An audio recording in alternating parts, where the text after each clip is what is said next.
When I started hunting for my FC's house, people told me that there aren't any tips and tricks for acquiring the land, and I honestly used to believe that, until I started digging deeper and thought of my own, which helped me acquire a cute little cottage in Shergane.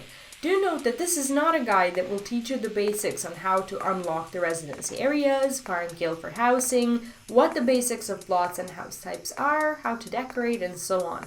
In this video, you'll learn some tips and tricks that may help you get a house if you're already camping those playcards and believe that just standing there is all that's ever gonna get you the plot, which is just not the case. My name is Ivona from momsden.com, and if we haven't met yet, subbing now is a good idea. I make simple guides for classes, dungeons, raids, and collectibles you'll love if you're a fan of easy in-game wins. I currently cover all things Final Fantasy XIV, and I also live stream on this channel quite a bit.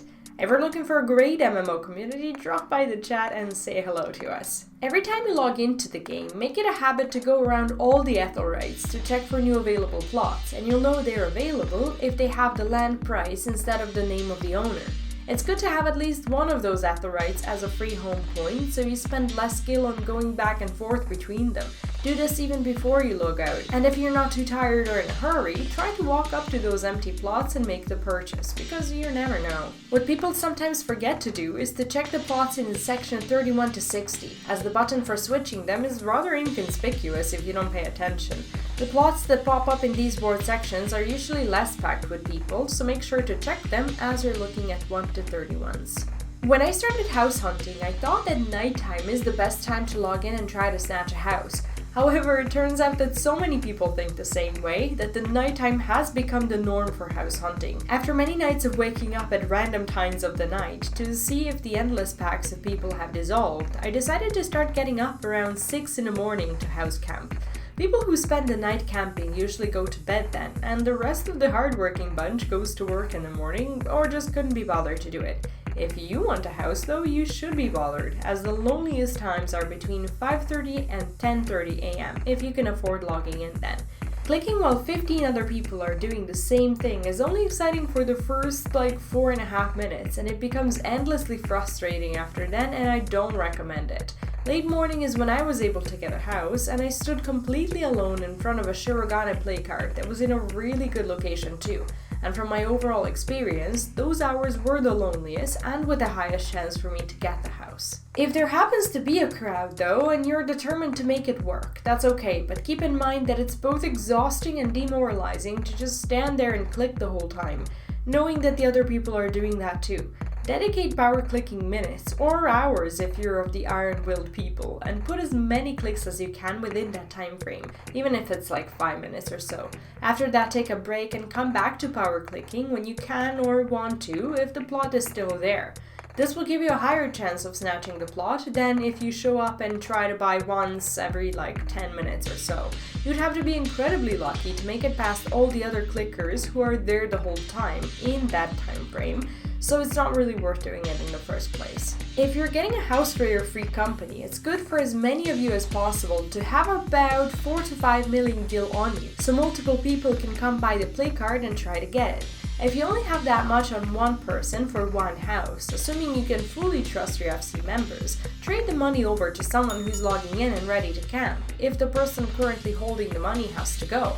That being said, you can't have the money in your FC bank, your retainers, or anywhere else. It has to be in the buyer's inventory, so make sure to remember that. Another tip is to be proactive. If you've been alone by a playcard for hours and people suddenly start flocking in, don't be afraid to teleport somewhere else and try to find a place less crowded with people.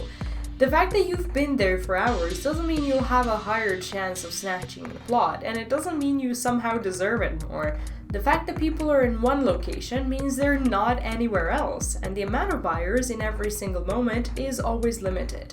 You never know when there's an opportunity no one else is taking advantage of, so be the one to do it and don't sit on your eggs. And definitely don't be picky about plots and locations, as that's luxury you can't afford right now. If you're camping a plot but you're unwilling to change your location, yet would like to know if there's another plot popping up, have some of your friends or FC members check the Ethelrites and let you know if there's a plot.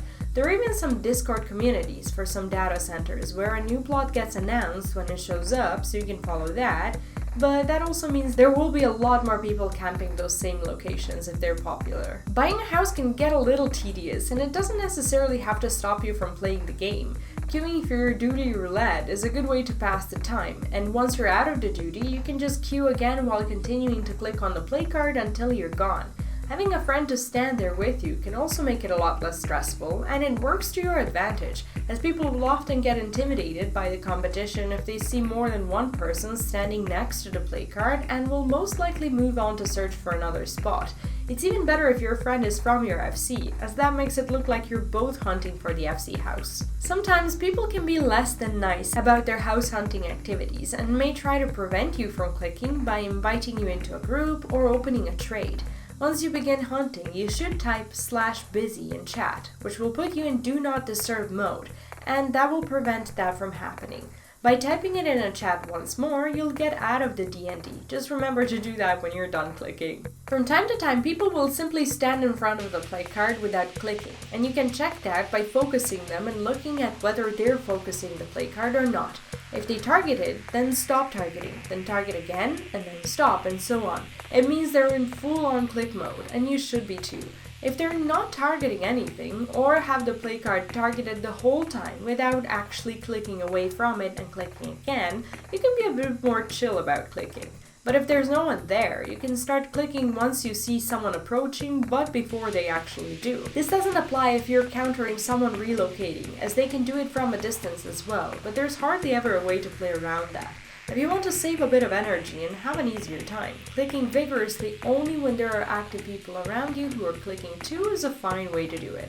That's how I got my house and managed to save some sanity along the way. If you'd like to lower the chance of missing the target, zooming in on a play card in front of you so it covers more of your screen is a good idea. And if you want to get rid of annoyance, dismiss your minions, as they sometimes fly around and get in the way of clicks. I'd even go as far as disabling the option called Look at Target when speaking in the General tab of Character Configuration, as that will stop your camera from recentering all the time if you're not looking straight at your play card. You can even tell if people who have this option turned on are continuously clicking because their heads move towards the play card every few seconds. By turning this off, you get to save some bits of revealing information about yourself. Getting a plot feels lonely, but it doesn't have to be. It's a good opportunity to make friends and chat with people who are doing the same thing you are, as you're pretty much going through these difficult feelings together. If you're on the sneaky side, you could try to chat your co-clickers up and have them click less while they're responding to you, but it's kind of not very nice to do that if that's the only reason you're talking to them. If you're both super desperate though, you could end up in the same FC and split the cost of the house while increasing the chance for your FC to get the house, as you would both be clicking for it. Assuming it's all legit and no one gets kicked out of the FC after buying the house, as that would be horrible and possibly even bannable, so don't do that. Not giving up is the key factor in all of this. If you're determined to get a house and log in whenever you can and try to be alone at play cards most of the time, while clicking as much as you can, you will get a house at some point. There's just no way for that not to happen. Well, there is, but it's ridiculously tiny if you're just there every day and continue to try and put in the clicks. That is all it really comes down to. Oh, and as a final tip, well, this is not something that will increase your odds in any way, but the fact that you're homeless now means that you probably shouldn't look that way while house hunting, as you're gonna be there a long time and people will be looking at you. Make an effort to look badass. Even on a budget glamour, as housing is not the true endgame.